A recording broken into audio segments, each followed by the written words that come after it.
Hey, aloha, I'm JayDreamerZ and welcome to my channel.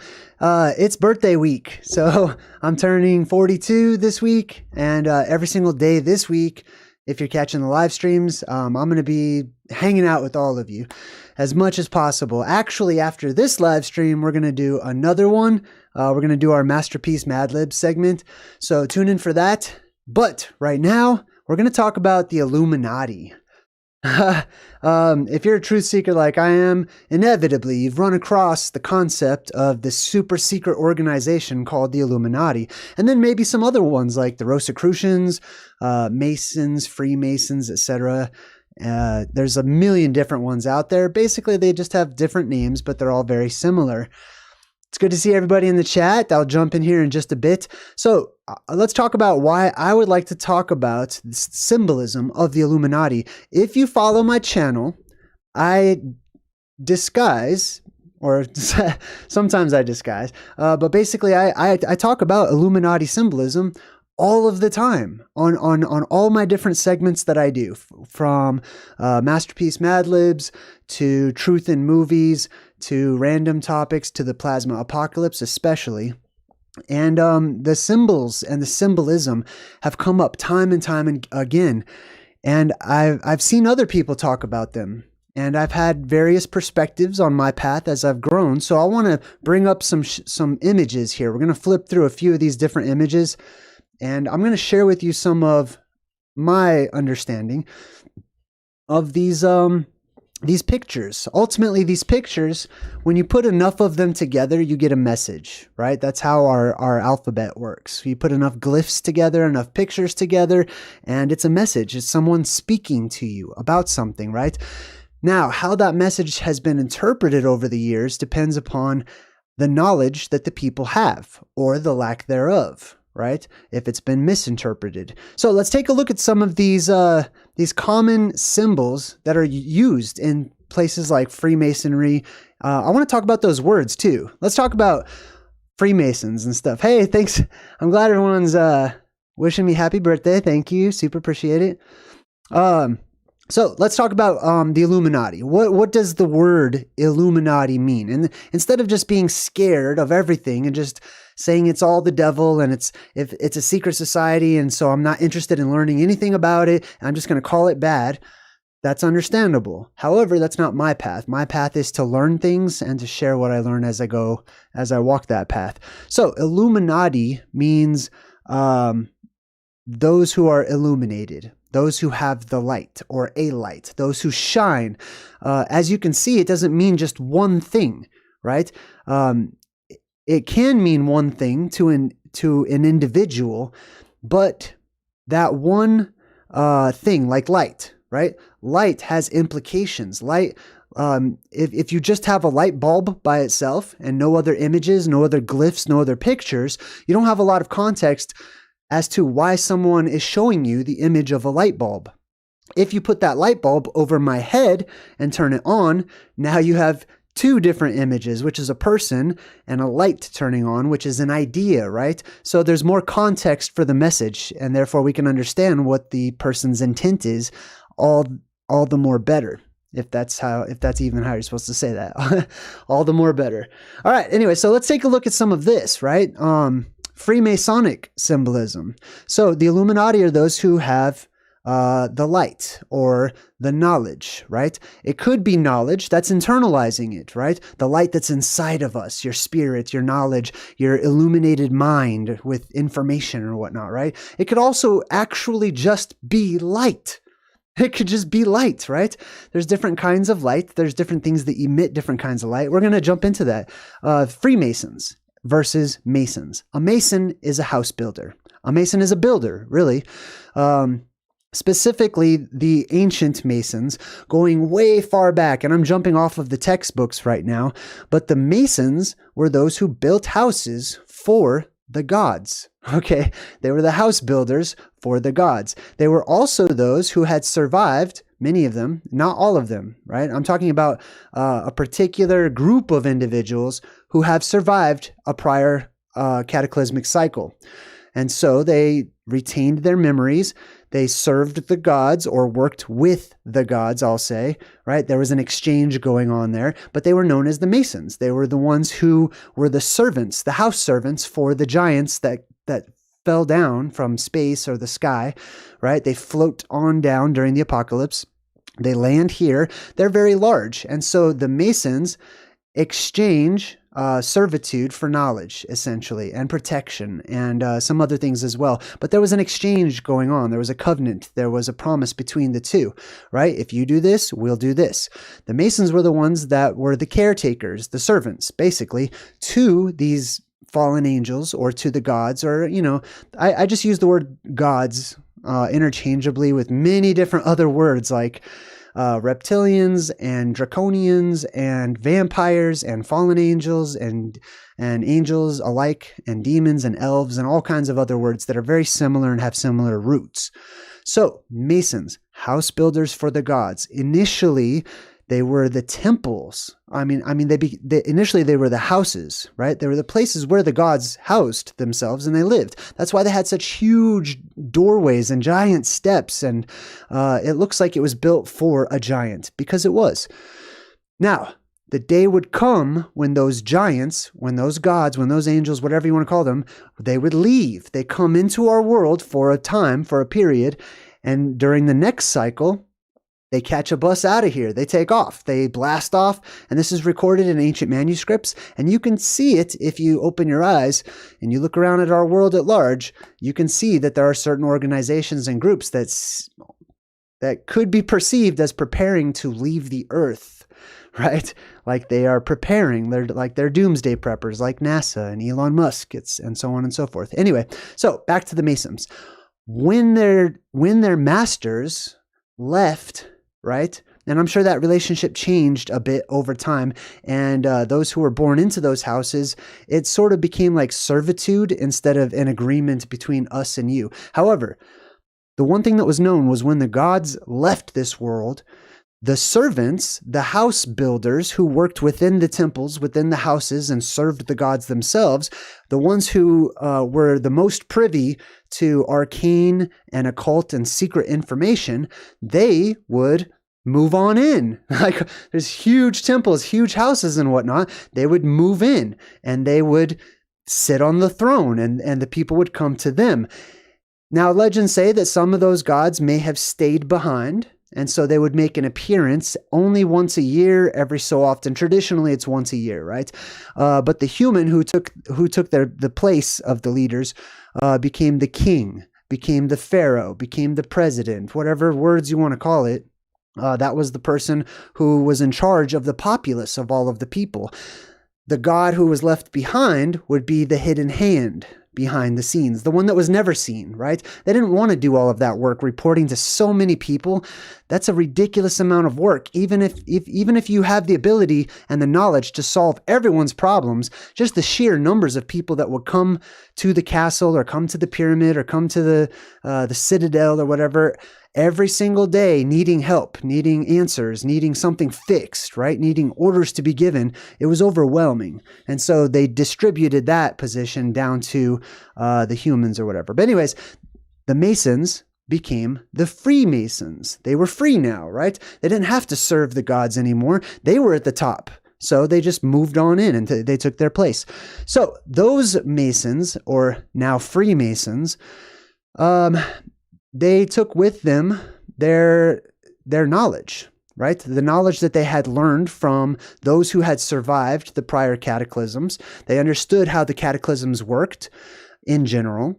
They understood that they could track the cataclysms by way of the stars and the sky and the moon, the signs and the omens and so many other things. And they passed along this information. They kept it within their own family circles. Of course, there were the heathen class, which were the commoners, who would not retain these memories, who would not pass down the information, and that would be most of them. Of course, there's always exceptions and anomalies within those family circles as well. So the Freemasons retained all of the knowledge of the prior cataclysms. They understood that these beings came down, that they stayed for a while. They understood gigantism and all of the fantastic things that I talk about daily, all of the time. And they prepared, and they kept records, and they preserved those records, and they handed them down to family generation after family generation. Why? Because knowledge is potential for power, right? I'm not going to say it is power, but it's the potential for power, right? Knowledge can be used to create, to manipulate, to change the world.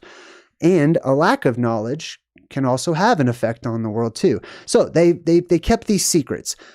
I'm not here to judge whether that was right or wrong. Not to, whatever. It is what it is. Okay. There are groups out there that do have these secrets of all of the symbolism. They share these secrets.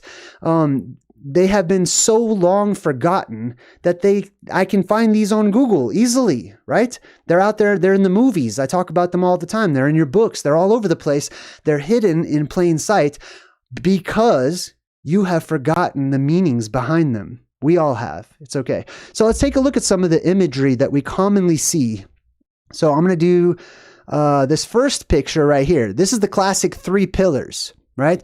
I do talk about, initially I started talking about these pillars on my channel, just the one pillar. I call it the blue beam, right? It is inner earth energy that shoots up out of our earth and fills our world with energy, with spirit, with life. And that leads us into an age of magic, into an age of wisdom, into an age of mystery and intrigue and fantasy and all of the romantic epics and eras of times past, right?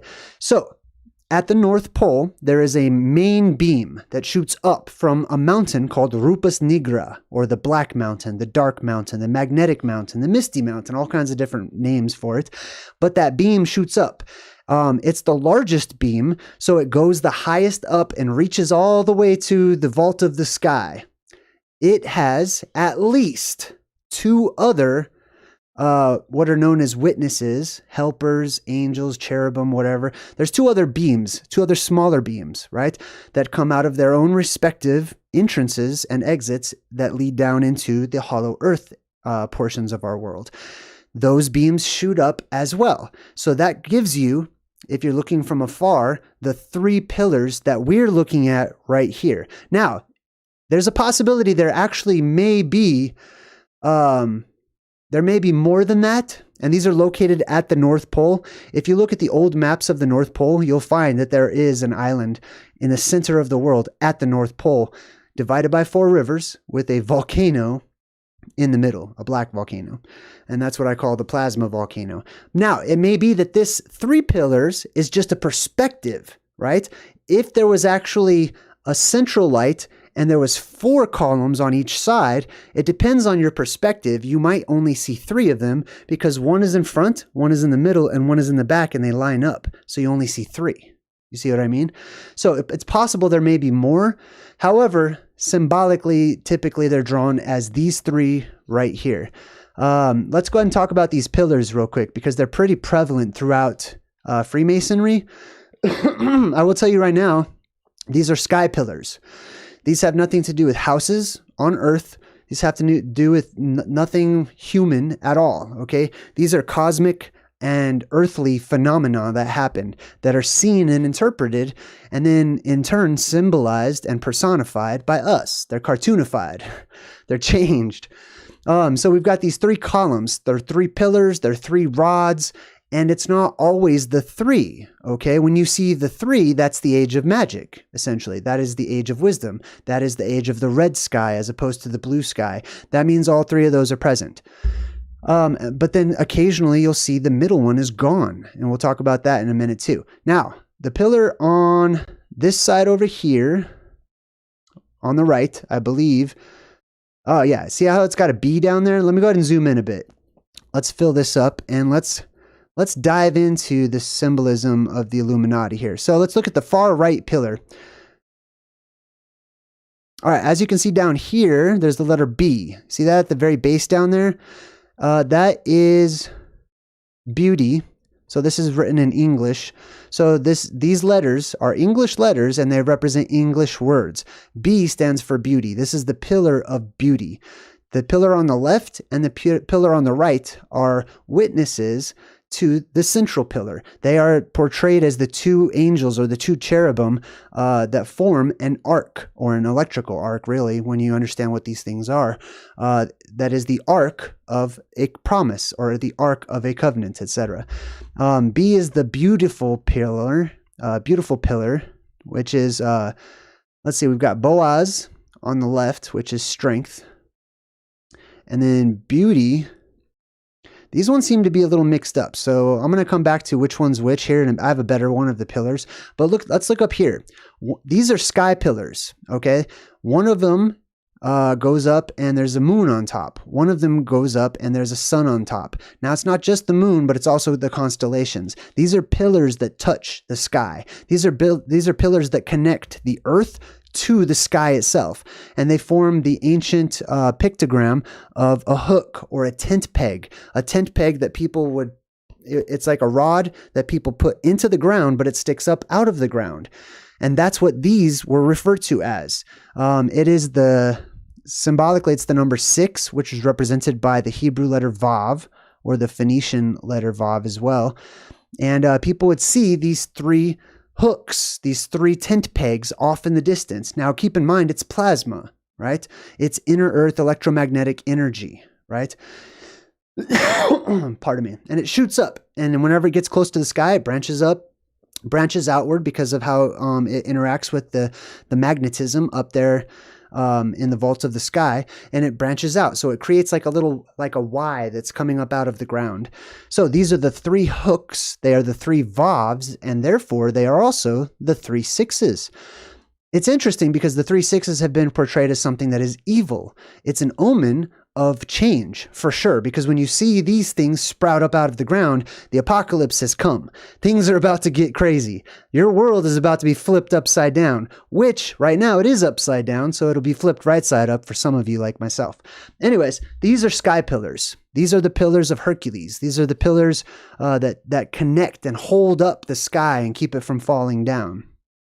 On the top of this one, you've got a bust of someone. I'm not sure who that is, but if I were to guess, I would say it's probably John the Baptist. One of these pillars is named Joakim, or Joachim, also short for John or Johann, and similar other names too. That is the Baptist. Now, these pillars right here, they come up out of these pedestals. You see that? There's these columns, and they're resting on these pedestals. The pedestals, so this is all symbolic. These are cartoons that represent a reality physically in our world. Don't get me wrong, you can internalize all of this, and you should, because it's all fractal and it's all connected. But just because we can internalize stuff doesn't mean we should limit ourselves to only the internalization of it. It has a reflection in the physical world that we live in. So these columns are resting on these sort of altars, I guess we can call them, and those represent the plasma volcanoes, right? Whenever the plasma shoots up out of the earth in areas of high concentration, it tends to form a conical shape, and it shoots up, and it creates a very tall, very lofty cliff. Or volcano, basically. And it's not one that's filled with lava, it's filled with light. These are entrances where you can go inside. These are different doorways into the earth itself. Now check this out. I just want to show you something. And then I'm going to get back to the anode and the cathode of the earth, right? But look at the Roman numerals here. I was checking this out when I was breaking it down personally. And I'm like 7, 5, and 3. Man, where have that looks really familiar, these Roman numerals, right? And then I'm like, Indiana Jones and the search for the Holy Grail, or the quest for the Holy Grail, or whatever it was, right? Is that what it is? Indiana Jones and the Last Crusade. That's what it is. Same thing. This is from the movie. If you remember, they go to this church and there's a stained glass window and he's trying to figure out, X marks the spot and all that. This was in Indiana Jones. On one side, we've got the Roman numeral 3 down here. It's hard to see because it keeps popping up. In the middle there, at the bottom, you can see it's a 7, and over here is an X. So on the one we were looking at, the Freemasonic one, the X is replaced by a V. The V means 5, right? But symbolically and esoterically, it is a vav, which is a hook, which is the sky beam that we've been talking about, right? And so that sky beam comes from, the central one comes from the center of the X. The X marks the spot. That X is an X with the circle around it. In old imagery, it's the Tet. And that X is the shape of the rivers that meet at the Garden of Eden, right? There's 4 rivers that separate the island at the North Pole in the middle of our world on the ancient maps. So the X that marks the spot is the X in the movie Indiana Jones. They just replaced the Vav with the X because it's totally appropriate because they're very similar in nature. Then we got the 3 and the 7. I thought that was really interesting that they share the exact same numbers. I need a little more time to figure out what I think that means, but I'm interested to hear what you guys think in the chat. What is this? Why did they choose those particular symbols? All right, let's go back here and let's see. There's a lot of symbolism going on here. Oh, the checkerboard floor. I talk about that quite often. It seems to me that the checkerboard floor represents space travelers, if you would like to call them that. It represents those who traverse the fractalverse, who leave this world, this realm, and they exit during the appropriate time, or they enter in and they hop. They slide from world to world like a cosmic chutes and ladders, right? And when they're out there, outside and above, out there in the heavens, in the Elysian fields, and they look down or they look around at those other worlds, those domed, closed off, dark cities that are little bubble worlds all over the place. I imagine it looks a lot like a checkerboard or a chessboard, basically, because space or the heavens is white. It's not black. It's not dark. It's actually very, very glorious and very beautiful and majestic and pretty.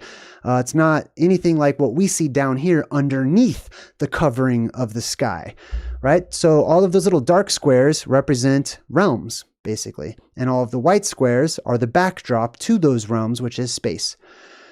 So often you have people who are in the travel industry or positions of power that are related to those beings who space travel or whatnot.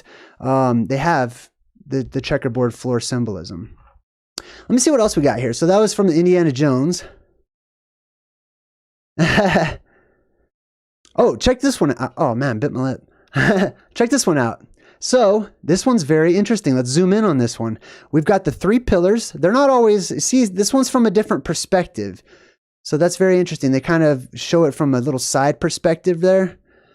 But you've got the same 3 pillars. You've got the checkerboard floor.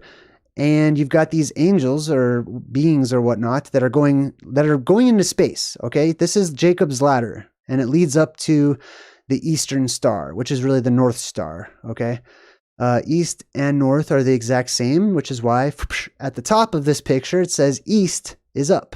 East is at the top. That's why they put that at the top where the sky is and where this star is. This is the Eastern Star. To us, in the modern day, we would call that the North Star. However, a long time ago, they didn't have the same types of directions that we had. They really had north and south, right? And then they went like leftward north or rightward north. I don't know what terminology they used, but when they said west, they meant into the earth. Shelly Smith, hey, welcome to my channel. When they said eastward, they're talking about towards the sky, right? And that's how the Illuminati, that's how the Freemasons, etc., oftentimes orient their images, with east being at the top, east being up towards the stars. So you got Jacob's ladder. This is a portal, okay? This is the blue beam at the center of the world. This is where you go straight up, you go towards that star, or towards the opening, really, is what it's going to be. When the world depressurizes, there's an opening, and that's when they go. They're space travelers. They come down and they go up, and that's why you have the checkerboard floor. That's what they're doing there. What else do we have here? Let's see. So west is down, as you can see there at the bottom, obviously. West is right below you, okay? Not modern, okay? In the modern day, we would say west, and we have regular directions or whatever, but these are occult directions. These are esoteric directions that are not meant for everyone. This is the way we used to understand the world. So you got Jacob's ladder there. Jacob's ladder is the blue beam. It's also seen as like the staff of Hermes or whatnot. Usually it's got light that spins around it, or a snake or a serpent or something. something that goes straight up a rod, a central column, a central pole, a central beam, right? Let's see, what else do we have? Oh, the secret handshake. That's a fun one. Okay. So here's where the secret handshake comes from, which is not a secret handshake, right? It's just totally not. Everyone knows what it is. Everyone knows how to do it. You just squeeze the thumb. That's why it's showing like the dude's putting pressure right there. And that's the whole secret. Okay. After that, we go through an apocalyptic event and we go into the red sky. Right now we're in the blue sky. Right now our world is filled with pressure. Right? That pressure will be relieved one day. When that pressure is relieved one day, a buoyant force will increase as our sky and our atmosphere spills out into what you understand to be as space, or what mainstream academics calls space, right? However much of our atmosphere spills out of this contained system will be equal to the buoyant force, that a brand new and a much stronger buoyant force that pushes up from below, counteracting what people perceive as gravity, right? So anyways, after that happens, that buoyant force lessens a bit, so things aren't just floating up into the air and things come back down. They float back down to the ground, but it's not fully restored to the point where it was because we have much less pressure and things are much less dense, etc. So now you are strong. You are incredibly strong because you have that same exact skeletal structure, muscle definition, everything. Even if you're not strong in this world, under these conditions, you don't have to be.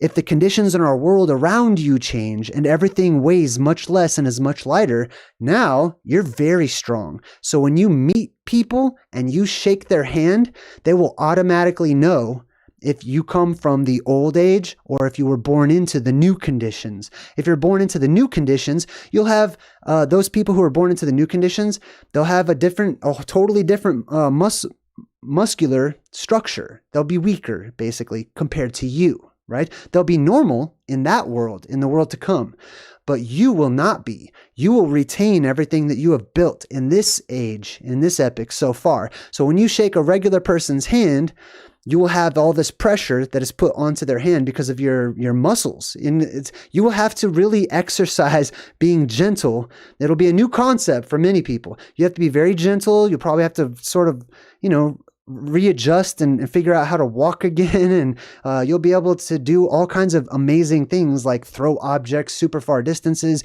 jump extremely high, run very fast. That's all because of the change of the atmosphere and the conditions in our world, not any change that you have gone through. However, there will be those who have gone through many other changes, but that's for a different video. But anyways, this is to symbolize the pressure, right?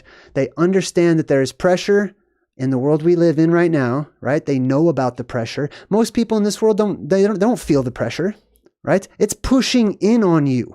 Like hundreds of pounds on every side of you is shrinking us all down, and there's pressure all over the place. Those who want to escape this world, to leave it, right? Or to go continue on traveling or whatever they're doing, they're fully aware of the pressure and they can sense it and they can feel it and they understand the effects that it has on life here. Then we have the broken column over here, right? The broken pillar.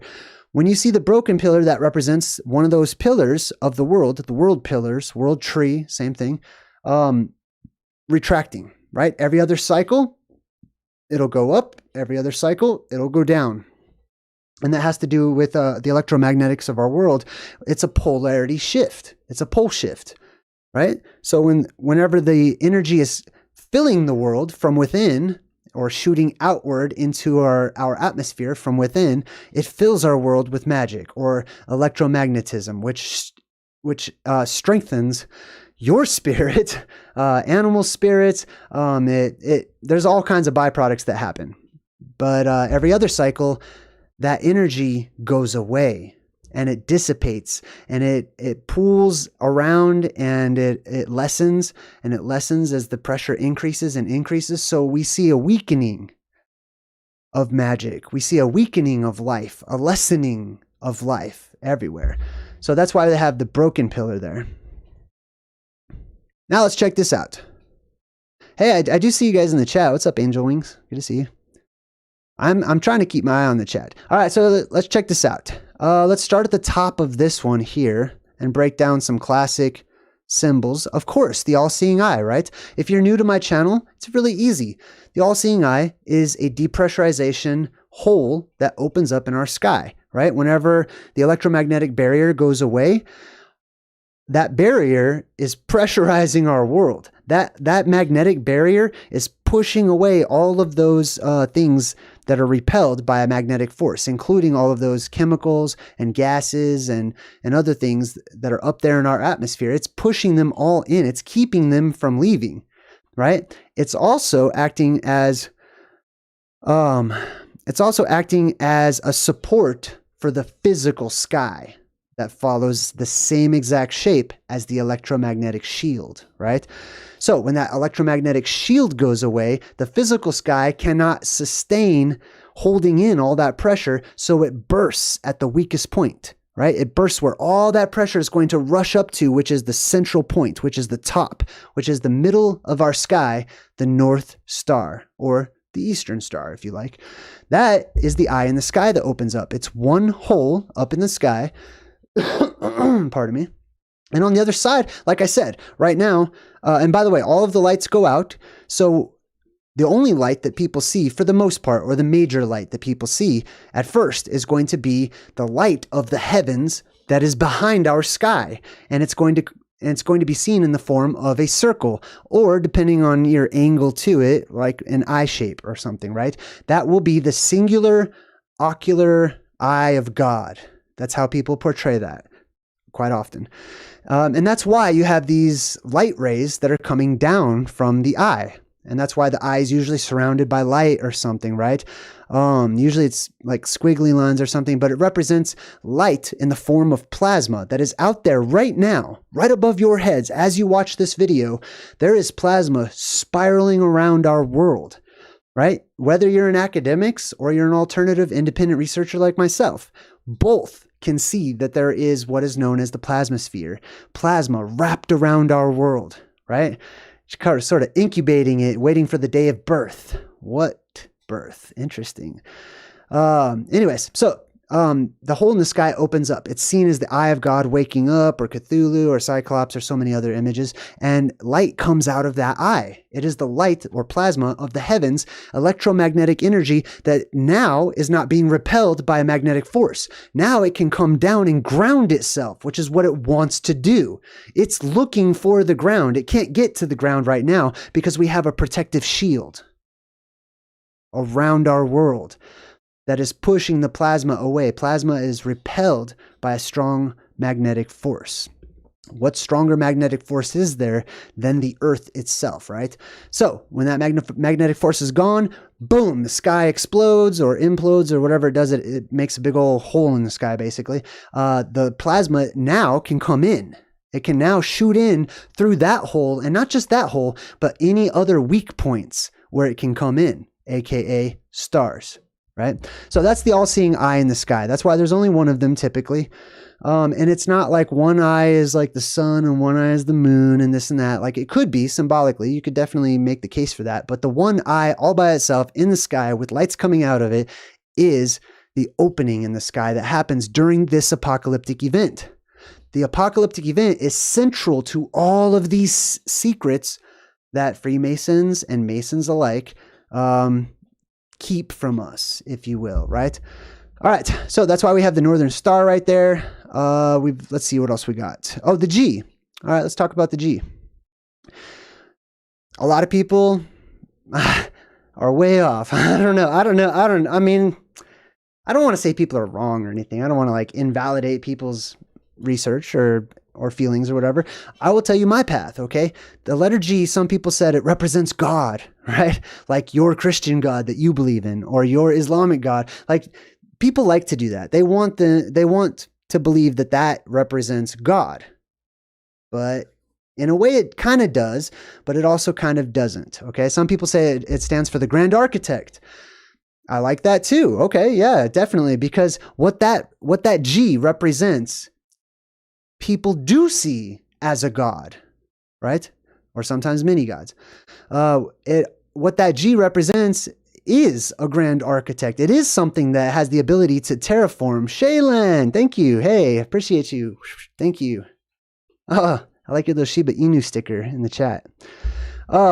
Let's talk about what the G is. The G, if we go really far back, this is just a letter, right? So let's go back to the original form of that letter, or the original picture for that letter. It's very simple. That's where they get their imagery from, is these archaic, ancient, and forgotten symbols that we've forgotten about because we live in a different age now. But the G is Aleph Bet Gimel. It's the number 3.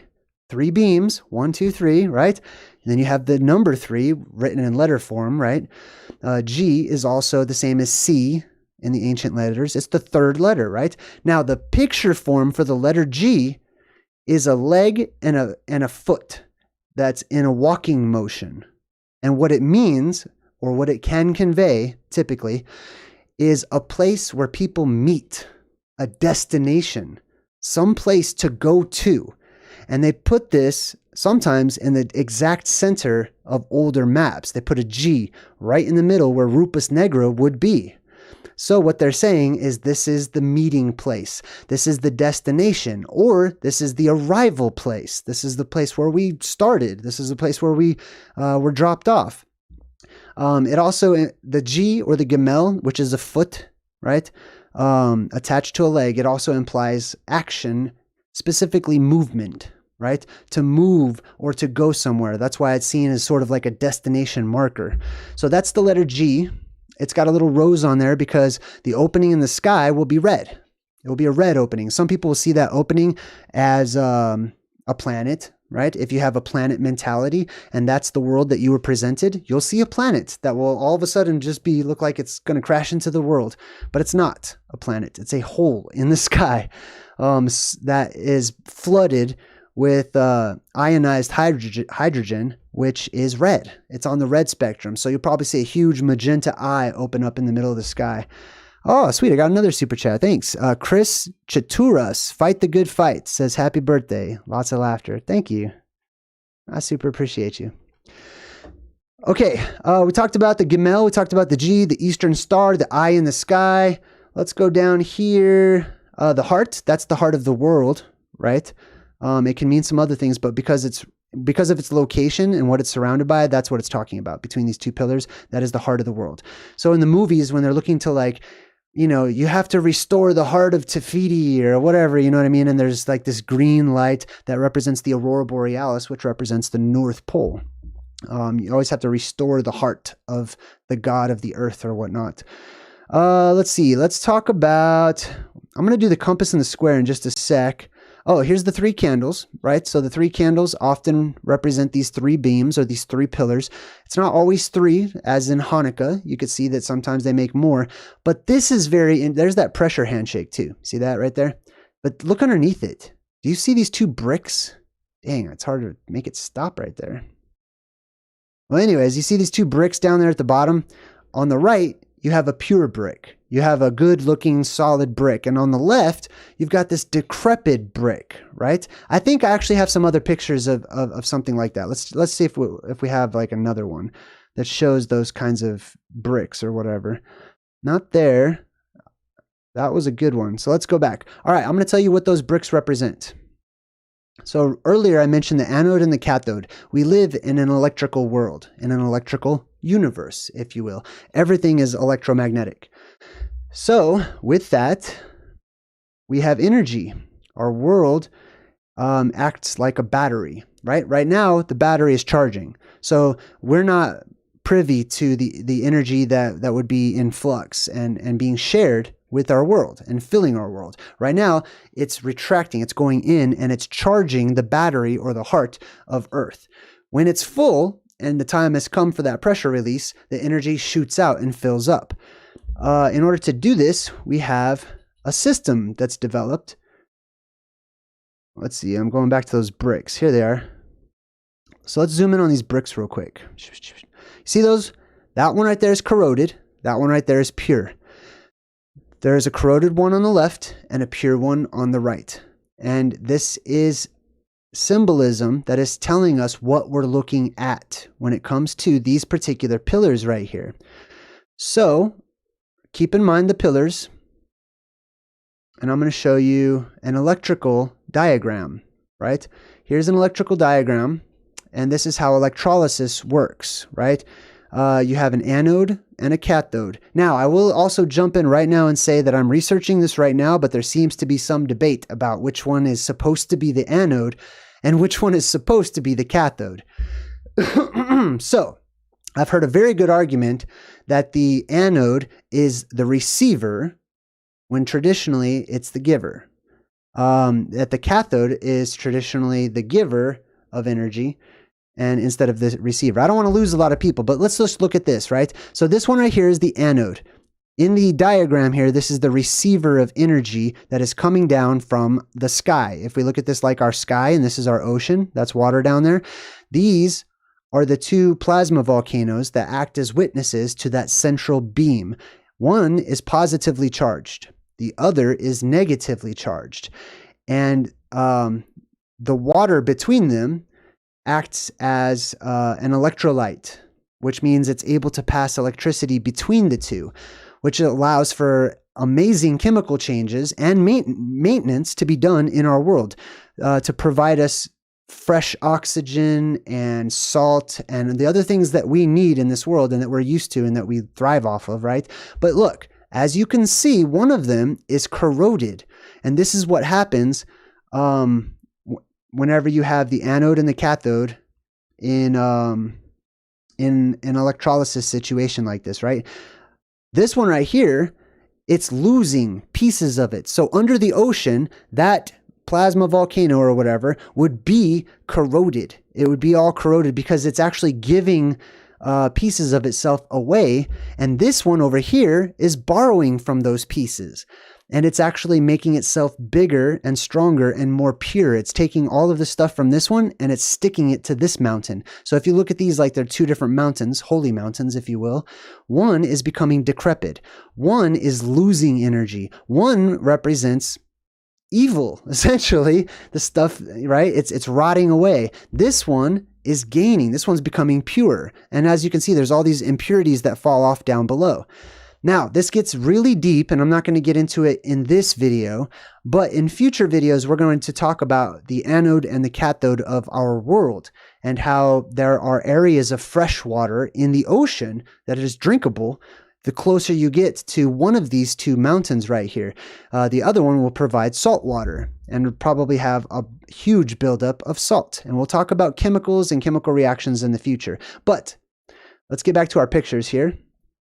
So I believe that that's what these two things represent, the anode and the cathode. And in between them, there's a charge that is passed. That charge is an electrical arc or an arch, right? When the blue beam in the center shoots up, it touches that electrical arc, and those become the legs to a cosmic stickman that will be seen in the sky. And many of you will probably, try to draw it on rock or caves or wherever you happen to be to memorialize it so that people don't forget that you were there, right? Let's take a look at some of these other images and symbols here. The beehive. Well, that one's pretty easy for me. You've got holy bees that come up quite often. They're sacred bees, they're holy bees. And when our world goes through that magic phase, right? When we enter into the red sky and our world is filled with energy or electromagnetics or magic or whatever, I have found that a strong plasmic discharge tends to leave behind a physical residue in the form of this sort of gooey substance or almost liquidy gooey, right? And it's portrayed in our movies with things like slime. If you watch the Ghostbusters movie, right? How the ghosts leave behind a trail of slime or whatever. Well, ghosts are electromagnetic energy, and that's what they're doing. So in the ancient times, people would see these little balls of light in various sizes and stuff. They would hear the electricity that those balls of light were making, and it sounds like a buzzing noise. And then they would see that they would leave behind this trail of slime wherever they gathered together or whatever. And that slime was energized, right? Because it comes from pure energy, and people would eat it, or they would wait for it to dry out and they would eat it as like a wafer. And this is Donna. Hey, thank you, Donna. Thank you. I super appreciate it. Oh, I like your picture too. That's cool. I think you've always had that one, but I just noticed. That's pretty sweet. So anyways, these are the sacred bees, okay? The sacred bees that leave behind it, they are balls of light. They are ball lightning in its best and purest form, basically. So people went on, whenever that beam retracted, people went looking for this stuff because lifespans start to go down, right? So people would want to eat this or consume this. This was the manna from heaven, right? It would rain this stuff down from that central pillar, from that central blue beam. That was the fountain of youth. That is the fountain of youth, and it will one day reappear, right? People have been looking for it everywhere. I'll tell you exactly where it is. It's under your feet. It's inside of the earth right now. It's not out. It's not out. If you want to find the fountain of youth, you have to go into the earth at present moment. However, you could just wait and it will come to us. It will erupt and it will reinvigorate life and revitalize everything and everyone. But anyways, wherever you see huge buildup of electromagnetic energy, you will see these little fairies or sacred bees, balls of light, etc., that have this plasmic residue that people eat, that they consume. And they don't really need to eat food or anything else because this supplies everything that they need when they need it. All right. Then down here, we've got the lamb. I've talked about the lamb quite a few times, and we broke it down in some of our Truth in Movies recently. Lamb is directly related to the word lamp, just like the lamp that you turn on and it illuminates everything. It means light. It means fire, or by extension, right? Light. And that's what these represent. Now, why is this particular animal called light or lamp or lamb, right? I have a theory about that, and I think it has to do with the different color spectrum that is introduced after the polarity shift. We have a whole different color spectrum because the entire sky turns red, right? So we see everything under a red tinted light. However, the closer you are to that blue beam, the more bluish will be introduced into the light. And pretty soon you'll have a mixture between the red sky and the blue beam, giving you a purple bluish kind of glow to it, right? So animals that are white or have white fur or white skin, etc., will reflect the light that is on there, right? So these animals right here would be seen as being fiery red, not white. You see what I mean? Oh, sweet. Oh man, LV Kane just gave me $5. Thank you. Happy birthday to me. Yay. Oh, super appreciate it. Are you excited for the plasma apocalypse? Yes, I super am excited for the plasma apocalypse. Let's see. Thank you again. Thank you, everyone. Man, it's an honor. All right, let's check out what else we talked about. The handshake. Let's zoom out here a bit. Now, there are many other symbols, okay? The anchor. Usually they have the anchor attached to the ark up here. So they show the ark. This is their landing place, basically. This is where they casted anchor and they landed on the holy mountain, which is Mount Meru. They come straight down from the center, typically, and they land on the holy mountain, the biggest mountain in the whole world, and that's where they landed. Let's see. We got the hourglass. We talked about that one when we broke down Encanto. We don't talk about Bruno, no, right? Bruno's got all those hourglasses and stuff. You don't talk about Bruno. Bruno is the apocalypse.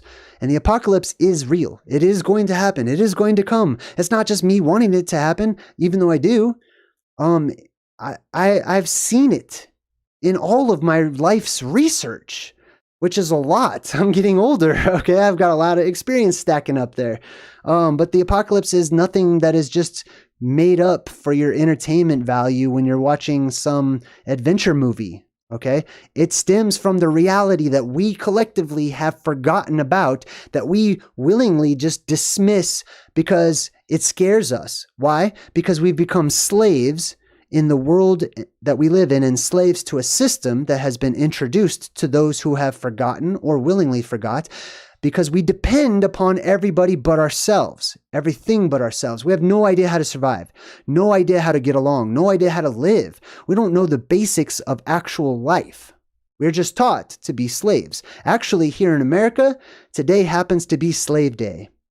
They call it Labor Day. It is a holiday celebrating slavery. Like, which is jobs and working and all of that fun stuff, which I know the rest of the world, they love that. They love being little slaves and they love going to work and having jobs and stuff. Good, great. You can have that. Okay. But after the apocalypse, that'll be a foreign concept. The only thing that will be a normal accepted concept after the apocalypse will be self-reliance, right? Survival. So anyways, I don't know where I was going with that. Yeah, Labor Day. It blows my mind too. Our world's so upside down. This is a holiday, so they give all of the slaves the day off to celebrate the fact that they have to go back to work and work for other people other than themselves. It's just so upside down and backwards. That's why I'm happy when I talk about this reversal that's going to happen, because I believe the world is completely flipped upside down and nuts. So if it flips again, it's got to be better. You know what I mean? It's got to be the opposite of what it is today. So if I think it sucks today, most likely I'm personally going to enjoy it in the next world. Donna, thanks for the little slice of cake. I appreciate you. All right, let's get back to our symbolism here. We got the arc. Let's see. Oh yeah, the ladder. You see that one? Now we have also brought up the ladder symbolism, not just the ladder, right? But it's an ancient glyph. It's also a number. So Aleph, if we count in Hebrew or Phoenician, Aleph, Bet, Gimel, Delet, He, Vav, that's 6, Zayin, Chet. That's number 8. That ladder right there represents the number 8. It's also seen as a gate, or like a barrier, like a wall, like a fence, like a separator, basically a boundary. It's a boundary marker, right? So there's a couple of different symbolisms happening. It does have C, H, and F there. I'll have to figure out what that means in another time.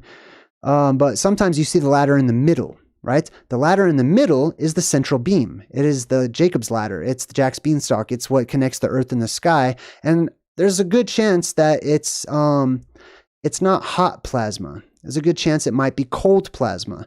And cold plasma is one that won't burn you, right? It might be warmer, but you can put your hand in it, you could stand in it, and it would surround you. That's cold plasma.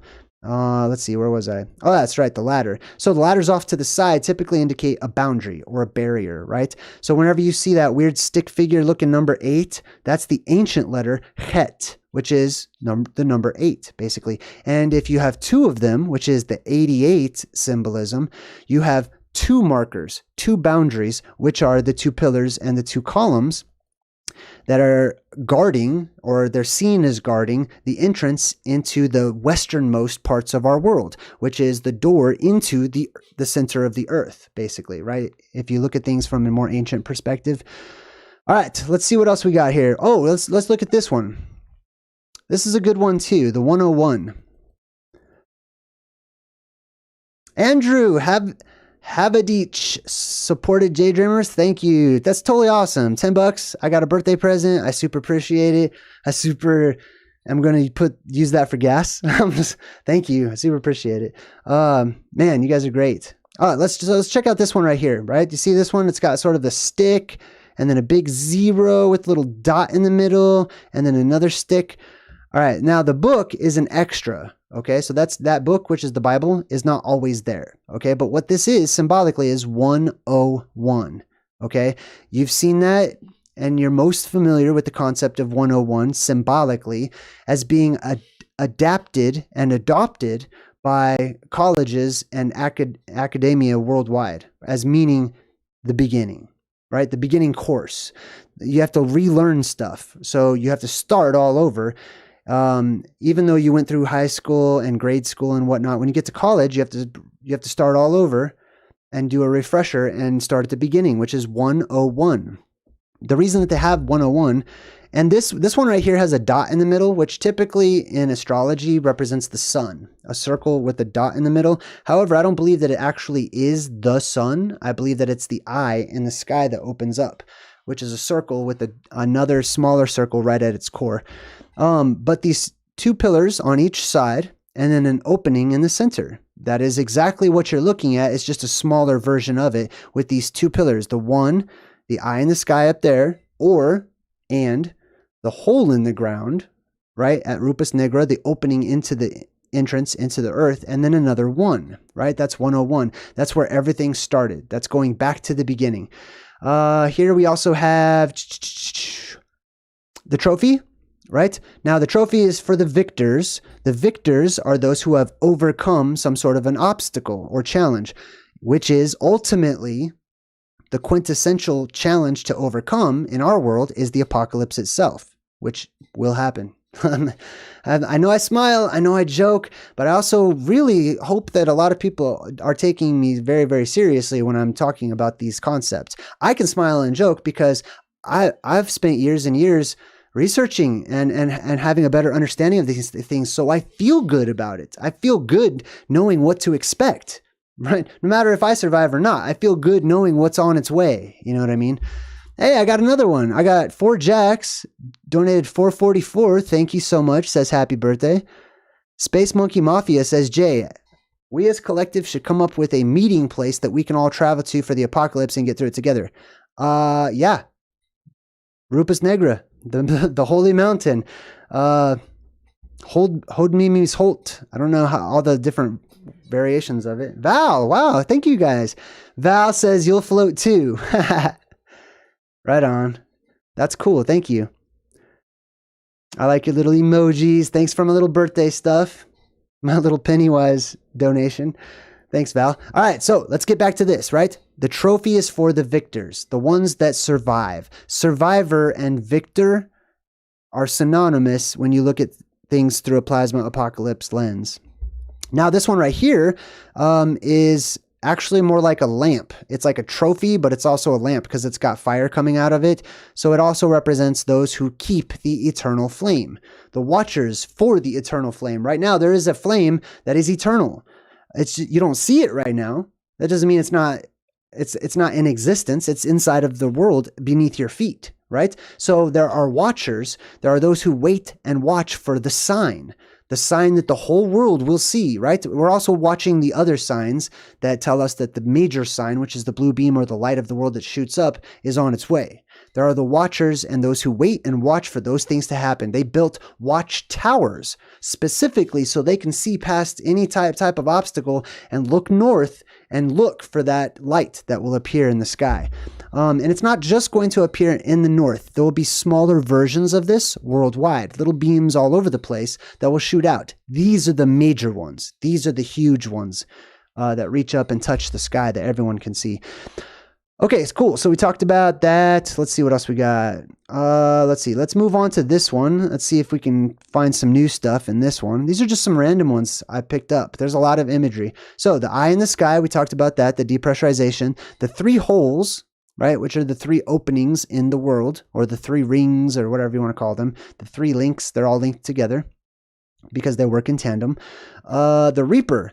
So this event is seen as the harvest, okay? I believe on the grander scale in the fractalverse view of everything, what's happening with this apocalypse is not some evil judgment of some god that is like, I want to kill the bad people because they're bad and I want to reward the good people because they're good. However, it is a harvesting of information. All of your experience, my experience, all of the DNA, all of the coding that exists in this world that has been collected and developed over time in what we call memories and experience is going to get sucked up and out and eaten by the god Kronos, and it's going to go through plasma corridors and conduits that will take it to a central processing unit out there somewhere, some hub, some world where it will extract all of our memories and experiences and whatnot. So this is seen as the harvesting of God, right? Where some people are left behind, right? Some people float up into the heavens. The buoyancy factor increases. They're like gone. Boom. They get floating. They float up. And that's why in ancient Egypt, during the apocalypse, it was seen as a judgment to be weighed against the feather of Mahat, right? That beam that shoots up also sort of has like a feathery look to it. It also has like a bush look, a tree look. It's the world tree, etc. But the Egyptians called it the feather, right? The feather. And you were weighed against that feather. And if you floated, right, I can't remember exactly how it went, but basically when you die, they weigh you against that feather, which is plasma, which is spirit, which is life, right? So those people who stay down here on the ground are seen as bypassing the apocalypse. Those who get sucked up, it depends on your perspective. Some people say, oh, those were all the evil people that got sucked up because, they floated just like a witch would float. That's what they used to say. If you throw her in the water, the witch floats or whatever. I'm pretty sure that's how that goes. Anyways, some people see it as good, getting sucked up and eaten by God or taken by God or, kidnapped. I don't know how people see it. I see it. I like to make light of it because I think it's both. And then the people that stay, some people see that as, yes, we're the good guys. We're the winners. We were the chosen ones. We survived. We didn't die. We didn't get sucked up or whatever. And then some people see it as hell on earth. It all depends on your, thanks, Benny. I just saw that comment. I appreciate it. The skull and crossbones, right? The death. Death is a huge factor in this, right? Right now, we live in a death world. Right now, death is all over the place. It's accelerated aging. It's accelerated entropy, right? Entropy will stop one day as our world fills, or reverse, actually, as our world fills with energy, right? The tree of life will sprout and branch out once more. And there will be a time of no death, right? But that's why there is this negative connotation with all of these secret societies that they're all trying to drink blood and do all kinds of horrid things in order to extend their lifespans. I believe that in some cases that's absolutely true. In other cases, I think that they've come up, other factions have come up with other ways of prolonging their lifespans. And then you have even other factions that have bypassed it altogether and said, you know what, we're just going to age. We accept it or whatever. But aging is feared by those beings, right? They don't want to age. They don't want to die. They want to live a very, very long life. And I will tell you right now, I was speaking with my little cartoon character Glyph down there. See that little axolotl? So he's on my website, and I'm doing a lot of updates to my website right now. It's JayDreamerZ.com. I have something called Glyph's Notes. And Glyph recently has posted a note about how we are all children in the fractalverse in this particular realm. This is a one Earth realm out of many Earth realms. In this Earth realm, we live under a blue sky where you're all children, right? You're advancing in your age and your body is deteriorating way too fast. That's why you're getting older and older and older. But 40, 50, 60, 80, 100 years old in other realms is young. It's actually before the age of puberty, right? You're still a child in those other realms under red skies where the Earth or those versions of Earth are filling with energy. Anyways, so there's the time of no death and there's the dark sky, the black sky, the time of death, where everything is accelerated in its aging. We got these sticks all bound together, right? The symbolism of the sticks, as you can see right here. Sometimes it's seen as like the fasces, or sometimes it's got like an axe inside of it. This one does not have an axe. So that means something a little bit different altogether. This one is a bundle of sticks that is held together. And those sticks or those staves in ancient picture form represent leadership, right? That's why you have all of these ancient gods or people of power. Harry Potter's got a stick, you know what I mean? Everybody has a staff or a rod or a stick or a javelin or a lance or something like that. And I believe the reality behind that quite often is that it's not the person that is the god. It's not the person that is the superhero. It's the stick. The person holding the stick is just the personification of all the things that the stick does, or the beam, I should say, the sky beam, if you follow, right? Anyways, these are a bunch of leaders who are bound together. This represents an oath. This represents a promise. This represents a tribe. This represents an agreement to stick together. That's what that represents. You see that in the Colorado state seal, but it's got an axe under it, inside of it. If you have a weapon inside of this means that there is a promise under penalty of death if you break that promise. This one doesn't have the death penalty in there, it looks like. Anne-Marie. Oh, Anne-Marie just gave me a $10 birthday present. Hey, thank you so much. There's days when I don't know if I'm going to be able to do YouTube anymore because I'm super poor. So Man, the gas, thank you. Food, thank you. Supplies at my house, thank you. Paying bills, thank you. Everyone, sincerely from the bottom of my heart, thank you so much. I super appreciate it. Mostly for my son, right? Mostly that just goes to his livelihood. So thank you. All right. So on this one, oh, we have the axe over here. See that one? That's a head chopping off kind of axe. Okay. So that's sort of the death penalty right there. It also represents division, which is an illusion in this world, but it's one that can be fun to play with sometimes. This one over here, you can see, is the rod that is intertwined, that has a serpent wrapped up in it, right? The serpent represents the plasma that is spiraling up from the central column of the world, right? The central column is the rod, and then around that, it's all spiraling. It's always spiraling. So the plasma that comes down from above will spiral in downward from above. The plasma that shoots up out of this world will spiral up and out of this world. I'm giving you all kinds of beautiful images in the sky, like a Christmas tree and whatnot. We've talked about the two witnesses of the arc and that's why they have their wings touching in the middle, because their wings are an electrical arc, right? They themselves are the physical part of the world, being the exit point physically, the plasma volcanoes, and then their wings are the electrical arc that is created. And that electrical arc goes over that mysterious island at the North Pole, also seen as the Garden of Eden. Let's see, we have an occulted world here. We have a heart inside of an open hand. So when you see that, that means good works, to do good things, to do good action. The hand is a symbol for action, right? More than the foot. The foot is a symbol for movement, but the hand is a symbol for the actions that we take, the decisions that we make, the things that we do. So if you have a heart in that hand, typically, and I'm not taking sides, I'm just explaining to you the symbolism as I see it, it means good works. It means to do good actions, basically, right? And I don't know if you've already noticed this, but this is all images that are on the different sephirot, or the spheres of the Kabbalistic tree of life. In the middle here, we've got the scales with the sword in the middle. If you ever see a sword that is holding up scales, because typically that's not ever how that works, right? This is a message. This is symbolic of something, right? People don't typically have swords for their scales. They use swords for fighting and stuff, right? The sword is the blue beam, and the scales, the blue beam shoots out and it sort of hits the roof of the world, and it creates the sort of hammer cross symbolism and whatnot. It is Excalibur. It is the sword of truth. It is all of those things.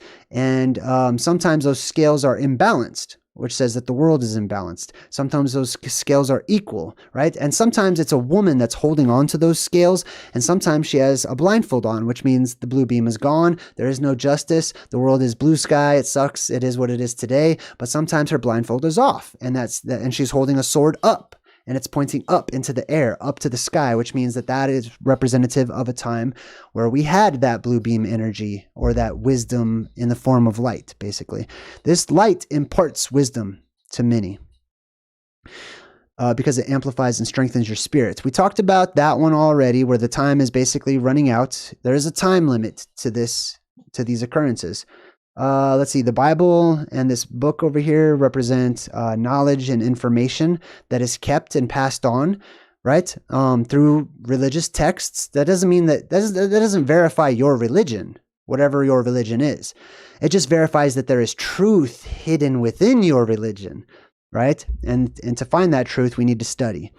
And then, of course, at the bottom, we have the casket, or death itself, which will be swallowed up whenever that light reappears. Let's take a look at another image here, see if what else we can find. Oh, Andrew, thank you. That was a kind thing to say. I appreciate it.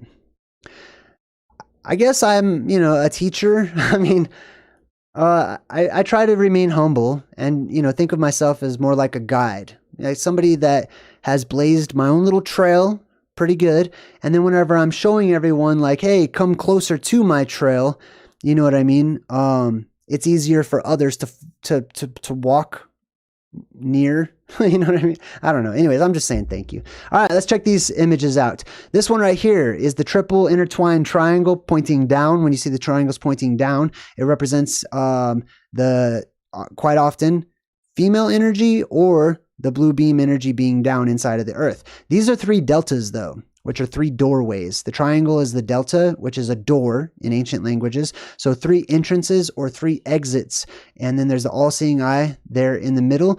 The triangles also often represent pyramids or volcanoes, basically. Especially the unfinished pyramid is definitely a volcano. It's a plasma volcano.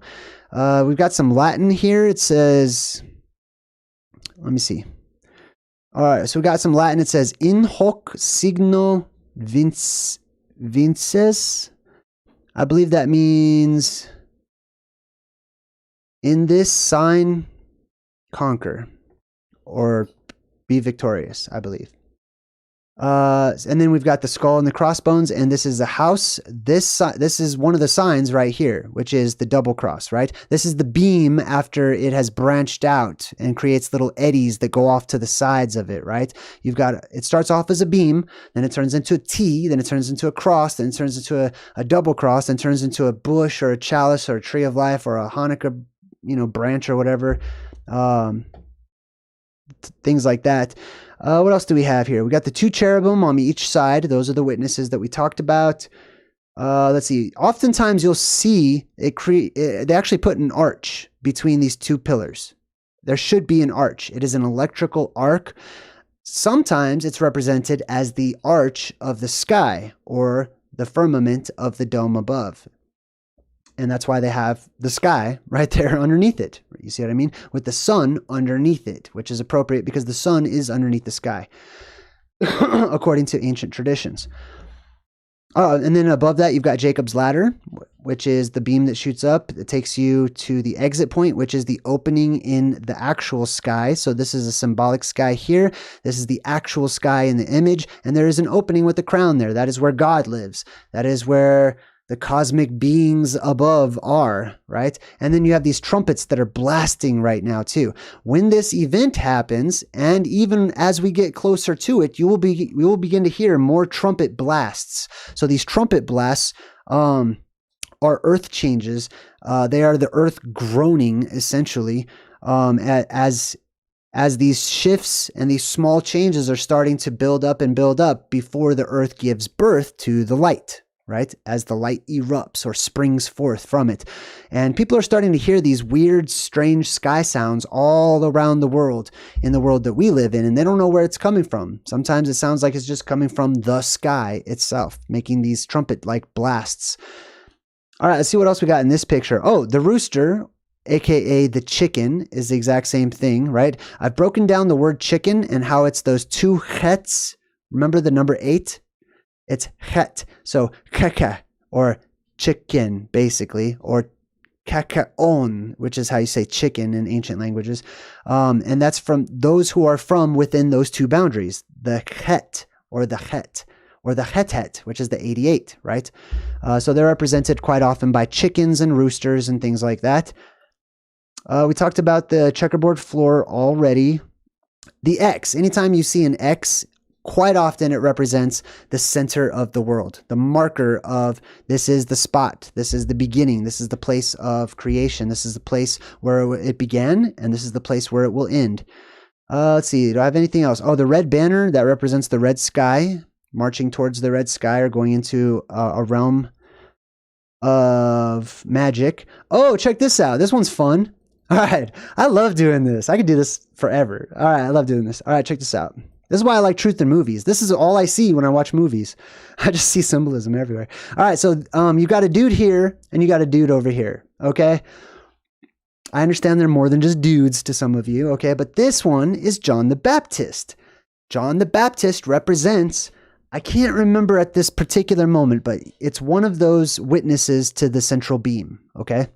He represents, let me just try to remember. Let's see, Boaz is strength. That's not John the Baptist. Joakim, that's John the Baptist. So this one represents the pillar that is known in Freemasonic symbolism as the Pillar of Joakim. That's how we say it here in cowboy land in America. We say Joakim or Joe or John or Johann or however you say it in your world, whatever. It's represented by John the Baptist. You know what's very interesting? In Islam, there is a tradition of this lost city called Iram of the Pillars. I highly, if you want to learn something new that'll blow your mind a little bit, you've heard of Atlantis. You know what I mean? You've heard of Lemuria. You've heard of various lost, popular ones that are going to be on Ancient Aliens or something. But what you have hardly ever heard of is Iram of the Pillars. Check that out. That's another lost city that had these lofty sky beams or pillars that shot up to the heavens and supported our world, basically. And if you copy straight from Google, if you type in Iram of the Pillars and you translate it into Arabic, and then you punch that into the Google translator, it will say drown the Baptist. It won't say Iram of the Pillars. It will say drown the Baptist. Isn't that something? I think that's something. Anyways, over here, clearly we've got the Jesus figure. Let's check him out. Boom. Now, what is he doing with his hands? He's purposefully been drawn to hold up 7 fingers. Let's go back real quick. Remember how we were looking at the numbers? Look at that. Pillar on the left. 7. Roman numeral 7. Right there. Right? Let's go back to Jesus. Go back to Jesus, man. I know that made somebody happy, so I just want to say it. All right. So here's Jesus. He's the other pillar over there. And he's holding up 7 figures, just like the Roman numeral 7. He is on a post. In Greek, it's called stauros, which means a staff or a beam, not a cross, even though a cross is also appropriate, but it's a beam. And he's standing on an unfinished pyramid, which is a plasma volcano, as is John the Baptist over here, standing on an unfinished pyramid, holding up a little victory trophy because he survived the plasma apocalypse. Let's see, we got... as you can see, there's another opening right there above Jesus representing his beam, another opening there, etc. Let's move on to another picture. I get bored quickly, so sorry if I go a little too fast. All right, let's see which one we got over here. We got the eye in the sky. Okay, this is all Masonic artwork. See how it says Masonic? Really, it should be Freemasonic, right? I think that they just shortened it to Masonic. The Masonic were the ones who were living under the instruction of the gods. Then they became free. They were the Freemasonic people, or the Freemasons, right? Now look at the sun up here too. See how it's got those red rays coming out? The sun changes color over time. The sun that you see up in the sky right now, today, is never the same color at all. Ever. It is gradually, constantly, slowly, just by the smallest increment, so you can barely notice it.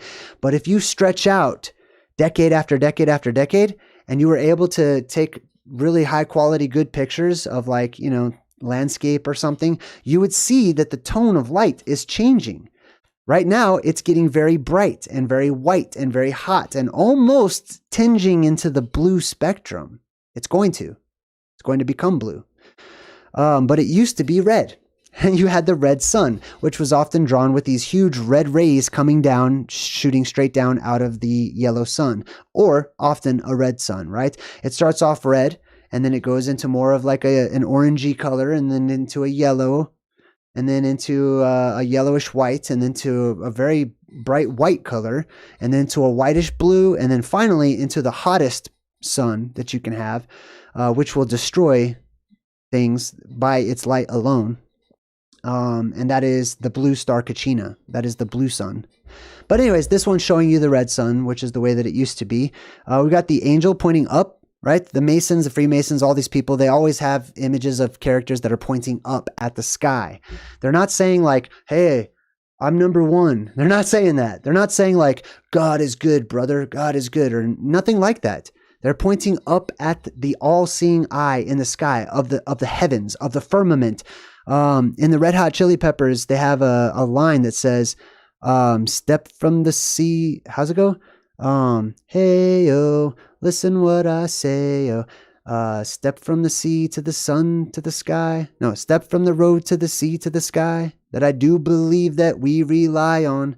The sky is what we rely on. The sky itself, or the vault of the heavens, is keeping us safe. Now it's twofold. It's doing two things. It's keeping us safe from what is out there, but it's also killing us on the inside. So there's a give and there's a take there. But anyways, they point upwards so that you can look up, so that you can go back to considering with a childlike wonder, with wide eyes, looking at the vault of the dome of the world and considering our place underneath it. Okay, so we've got the two pillars once again. Let's look at the middle here. In between this pillar and this pillar, you can see they always draw this sort of weird looking grotto hill thing. This is just a cartoonified version of the plasma volcano at the middle of the world, aka Rupes Nigra. So many different holy mountains across the world, and many of our current holy mountains where people believe like, yeah, oh, I know where it is. It's definitely, in Jerusalem. No, it's definitely over here in Egypt. No, it's definitely in Greece. You know what I mean? Those have been renamed, and the original holy mountains and holy places, people left. They migrated. Those victors, those survivors of the apocalypse, they left that place of safety when those blue beams retracted and those barriers went away. They scattered out. They became the lost tribes, etc., and they went out into other places. Anyways, this is a plasma volcano. That's why you have a tree right there in the middle, which is symbolic of the world tree, or the light that comes out of the earth. Let's see. I do want to talk about, let's do the square and the compass. Is this a good example though? Not really, right? Let's see if I can find a better square and compass real quick. I would imagine, I hope I took a picture of a square and compass. I guess that one's okay. Man, I thought there would be more. I thought they would just come with all the pictures. Okay, so let's use this one. This one's not bad. All right, I'm going to teach you exactly what the square and the compass mean. And it's not like my interpretations. I mean, it is my interpretation. I'm going to be honest. And people can always say like, you could be wrong. How do you know? I think it's something else. And that's fine. I respect that. Remember, this is just my path that I'm sharing with you. Okay. So let's assume that the Illuminati know all the things that I've already been talking to you about, which don't require a whole lot of intelligence. Okay. It requires a return to your innocence. It requires having a childlike mindset so that you can see things using a balance between the creative side of your head and the analytical side of your head, right? The analytical side tends to believe whatever it's shown or told. The creative side thinks about the implications and the alternatives and the theories and stuff, right? Anyways, the square down here at the bottom, the square represents the earth. The earth is represented by the four cardinal directions, or the four corners of the earth. The earth is said to have four corners to it, at least in places, right? And it's at the bottom. This represents the world that you live in. It represents where you would draw something, the land, the flat part, right? That's why there's a compass above it, because you would use that compass to draw a circle onto the earth itself, right? So that square, or that V down there at the bottom, it's called a square, which is also a right angle, which has more symbolism in and of itself. When they show you a right angle, that means that they believe that the deviation they've taken is correct. It's a right angle, okay? It's a correct angle. It's a correct deviation. Anyways, above that, you have the compass, right? Which is where you compass. It is the compass. It's an interesting word because it's not an actual compass that has a little arrow that leads you to the north, right? But that is also a compass, which takes you to what this thing actually represents, which is the plasma volcano, the unfinished pyramid, right? Because at the top, you actually have the all-seeing eye, which is represented by the fulcrum of the compass itself. It is a mountain on in the center of the earth, symbolically, okay? So what you're looking at right now is Mount Meru, the holy mountain, the plasma volcano with the eye in the sky above it, resting on the earth itself. There's other symbolism happening there, but in general, that's what this is portraying. And that's why they have that, because that is the place where they all meet up. Okay, the G, that's the place where they all go to. That is the destination. That is the birthplace. That is where people and beings came up out of the world and landed down on top of the world, because there's also beings that live under your feet inside of the earth. All right, let me go back to where we were. I think we're almost done. We're just skimming over some of this stuff too. Actually, that was it. I think we were done. Let me see if anybody has any questions in the chat. So I'm going to yoink this one. If I can. Nope, that wasn't it. Doink. Nope, that wasn't it. Doink. Nope. Dang, where is it? Man, I don't know where I put that. Hold on. Sorry. Where did I put that? Screen share. Screen capture. Ah, here we go. There we go. Okay, cool. All right, I'm jumping into the chat. Let's see. Yvonne says, as above, so below. Yes, very much.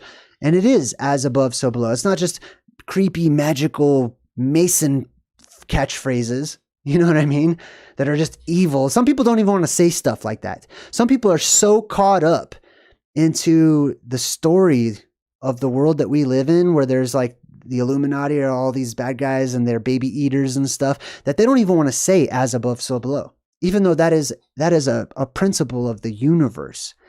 It's a fractal principle that exists within and outside of everyone.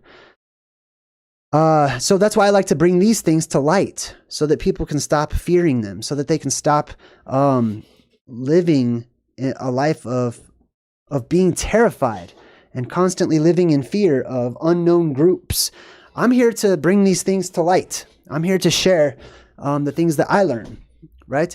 And sometimes I learn these things. People ask me quite often, like, where do you get this information? Where do you get this stuff, right? I have had an intuition my entire life since I was born. I have always seen things differently. And I am not, I am a unique anomaly, but what I'm saying is there are many of us. There are many unique anomalies in this world who were born for such a time as this.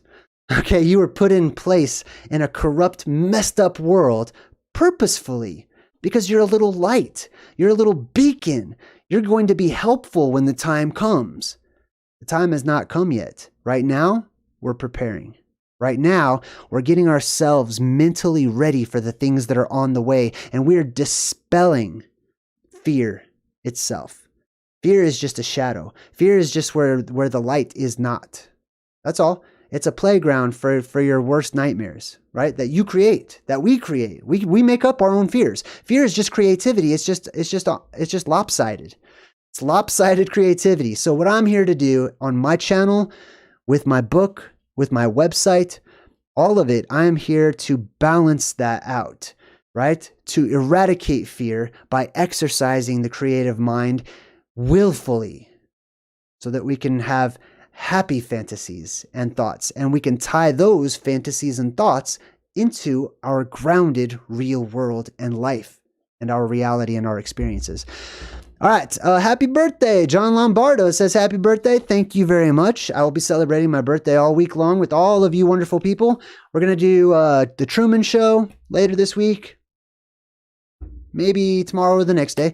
We'll do the Truman Show. We'll break that down. We're definitely going to do, I'm going to come right back. We're going to wrap this live stream up in just a minute so you can check out the new credits. But then soon after that, stick around. Hit the bell. Do what you got to do, because I'm coming back and we're going to do Masterpiece Mad Libs, which is using artificial intelligence to almost instantly create beautiful masterpieces and works of art based on prompts given by you, the Good Vibe Tribe, in the chat. So we're gonna collect all of our masterpieces, and what I do, at first I posted them in the About section or in the community section on my YouTube channel. However, it can only let me post like up to 5, and we have a lot. So what I've done is I've created a whole nother section since I'm working on my website. Wow, there's 422 people watching. That's awesome. Hello, everyone. Go check out my website. Under members, right in the middle, right? Members is basically home, but if you click on members, there's a drop-down menu. You'll look for Masterpiece Mad Libs, and you'll see all of the wonderful works of art that this community has made together. I also have my own personal ones on there. Troy, welcome to my channel. Good to see you. Okay, I'm gonna catch a couple of these comments and then we're gonna wrap things up. Yen says thank you for being so positive. Oh, you're very welcome, Yen. Let's see. Val says yay. Who else we got?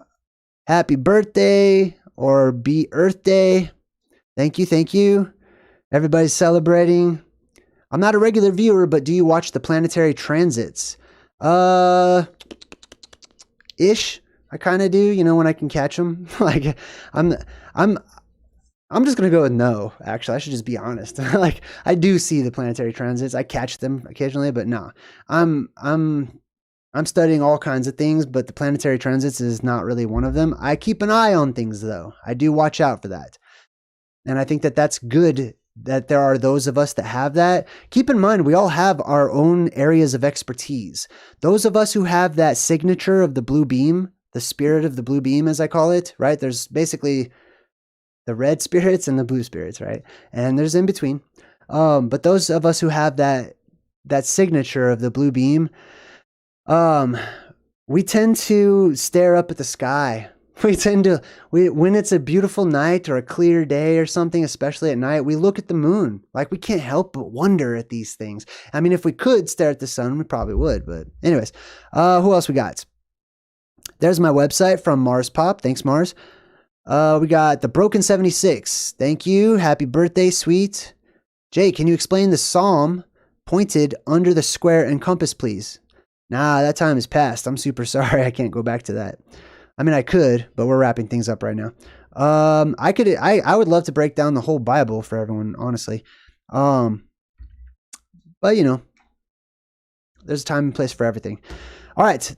There's a lot of stuff going on in the chat. Let me get as many as I can here. Any advice on how we can make our way to the Rupus Nigra North Pole without using a compass, assuming it won't work properly? Yeah, there's all kinds of other instruments. I recommend doing a quick Google search, right? Because that's going to be way easier than me taking the time to explain all these different ways. But there's a sextant that you can use. There's other instruments besides just a compass. A compass is going to be very useful and helpful, but there's other things that you can do, mapping the stars and researching how the ancients navigated, like the Vikings and stuff is going to be very helpful. Jay eats humble pie. All right, sweet. Happy birthday. Thank you, Jay of Mayor of Whoville. Yes, we do live in Whoville. Live long and prosper. Thank you. All right, sweet. I'm going to humbly accept all of your well wishes and birthday wishes. I'm going to be coming back, so we don't really need to say goodbye. This is just for everyone, all the future people. You're a future person if you're not watching the live stream, including myself. So sometimes I leave my future self little messages, and I leave future people messages that are not for like people that are just in this live stream. It's fun. All right, I'm going to wrap things up. Check out these credits by all of these amazing people that support my life and my son's life. You guys help to buy me food, help to pay the bill for my apartment, electricity, the internet, everything. Gas in my car, I really appreciate it. So thank you so much. I'm humbled. I'm honored. And until next time, I'm JayDreamerZ saying good vibes and goodbye. So hard to fade away.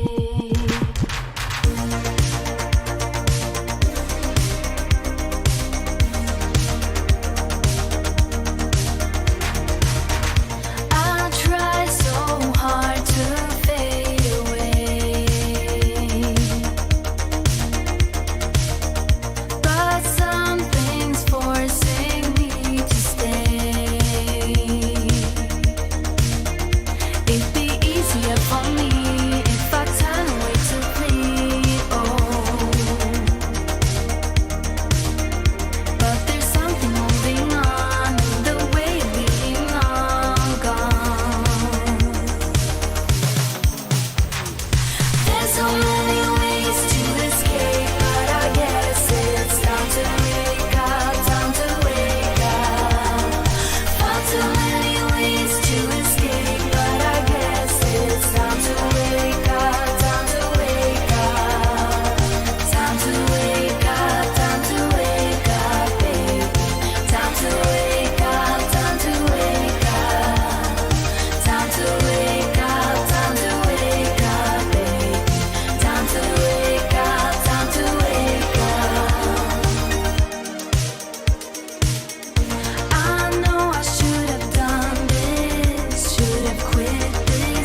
vast multiverse. Your powers collide.